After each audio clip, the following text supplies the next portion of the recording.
Un épais brouillard enveloppait Londres, dissimulant les lampadaires à gaz et les rues pavées. Les contours des bâtiments se fondaient dans cette brume épaisse, créant une atmosphère à la fois mystérieuse et inquiétante. Les passants, emmitouflés dans leurs manteaux, se déplaçaient comme des ombres, leurs pas résonnant faiblement sur les pavés humides. L'air, saturé de fumée de charbon et de l'odeur de terre humide, portait le cliquetis rythmé des machines. Les cheminées des usines crachaient des volutes de fumée noire, ajoutant à l'oppression de l'atmosphère. Les rues étaient animées par le va-et-vient incessant des ouvriers, leurs visages marqués par la fatigue et la suie. Ce n'était pas le Londres de la reine Victoria, c'était un monde touché par quelque chose qui dépassait l'entendement humain. Les avancées technologiques avaient transformé la ville en un lieu où la réalité et la fiction semblaient se confondre. Les inventions étranges et les découvertes scientifiques avaient donné naissance à une ère nouvelle, où le possible et l'impossible coexistaient. Un monde d'automates et de courants éthériques, où la science et le surnaturel dansaient une valse précaire. Les machines, animées par des forces mystérieuses, semblaient avoir une vie propre. Les rues étaient parsemées de dispositifs étranges, témoins d'une époque où l'ingéniosité humaine flirtait avec l'inconnu. Notre histoire commence dans un bureau faiblement éclairé, encombré de plans et d'étranges engins. Les murs étaient tapissés de schémas complexes et de croquis détaillés, révélant l'esprit brillant mais tourmenté de son occupant. Des appareils aux fonctions obscures étaient éparpillés sur les étagères, ajoutant à l'ambiance énigmatique du lieu. Deux silhouettes, se découpant sur la lumière vacillante du gaz, se penchèrent sur un bureau en acajou. Leurs visages étaient bleus partiellement éclairés, révélant des expressions de concentration intense. Le silence de la pièce était seulement interrompu par le grattement occasionnel d'une plume sur le papier. Elias Thorne, un homme à l'esprit vif et à l'allure élégante, tapota une photographie glaçante du bout d'un doigt ganté. Ses yeux scrutaient l'image avec une attention méticuleuse, cherchant des indices cachés. Chaque détail semblait avoir une signification particulière pour lui, révélant son expertise et sa perspicacité. À ses côtés, Amelia Bell, le regard aussi perçant que les lames qu'elle dissimulait sous son long manteau, étudiait l'image avec une intensité silencieuse.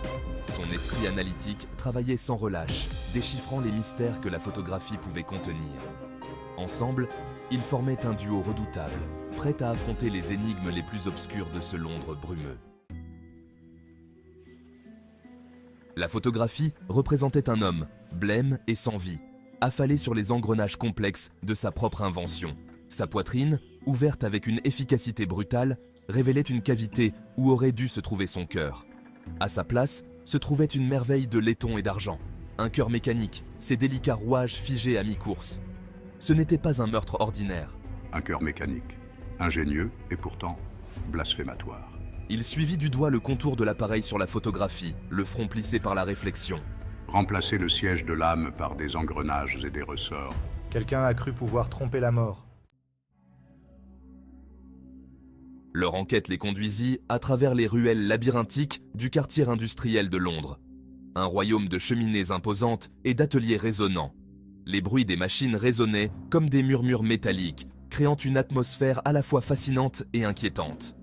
Ils interrogèrent des témoins, leurs questions accueillies par des regards nerveux et des demi-vérités marmonnées. Chaque réponse semblait cacher plus de secrets. Chaque regard fuyant révélait une peur sous-jacente.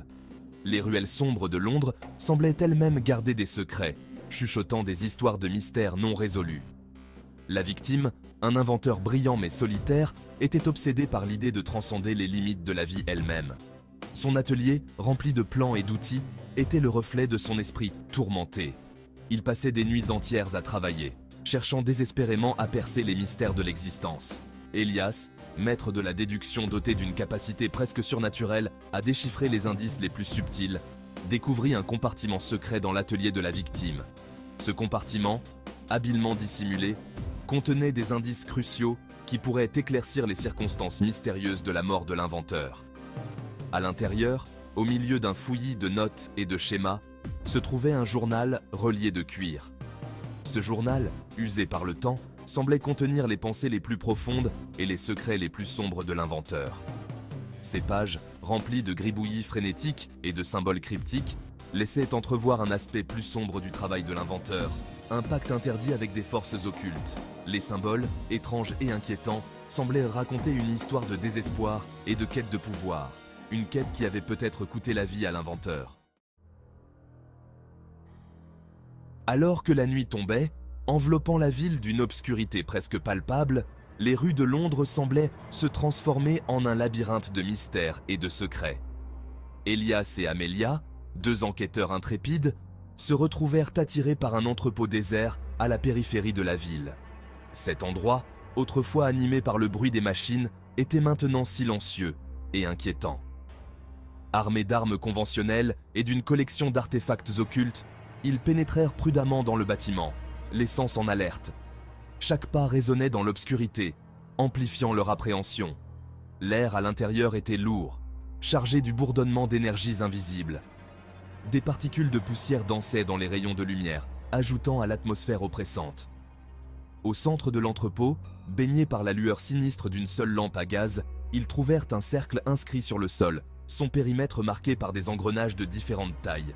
Ces engrenages semblaient presque vivants, comme s'ils attendaient d'être activés. Un frisson parcourut l'échine d'Amelia lorsqu'elle reconnut le motif, un cercle rituel, conçu pour relier le monde matériel à l'immatériel. Elle savait que ce genre de rituel pouvait avoir des conséquences imprévisibles et dangereuses. Il était clair qu'ils étaient tombés sur quelque chose de bien plus sinistre qu'ils ne l'auraient imaginé. Leurs regards se croisèrent, une compréhension muette de la gravité de la situation se lisait dans leurs yeux. Ils savaient qu'ils devaient être prêts à tout pour affronter ce qui les attendait. Alors qu'Elias se penchait pour examiner le cercle rituel de plus près, une faible lueur dans l'obscurité attira l'attention d'Amelia. Elle s'en approcha, ses pas silencieux sur le sol poussiéreux, et découvrit un petit médaillon d'argent finement ouvragé, à moitié caché sous un tas d'engrenages. Il était froid au toucher, comme vidé de toute chaleur. Prudemment, elle le ramassa et l'examina. Le médaillon représentait un cœur mécanique stylisé, identique à celui trouvé dans la poitrine de la victime. Mais ce n'était pas le détail le plus troublant. En tournant le médaillon dans sa main, Amelia remarqua un seul mot gravé au dos, à peine visible sous une couche de crasse. Ascalon. Amelia, qu'avez-vous trouvé? Elias, je pense que nous avons notre prochaine destination.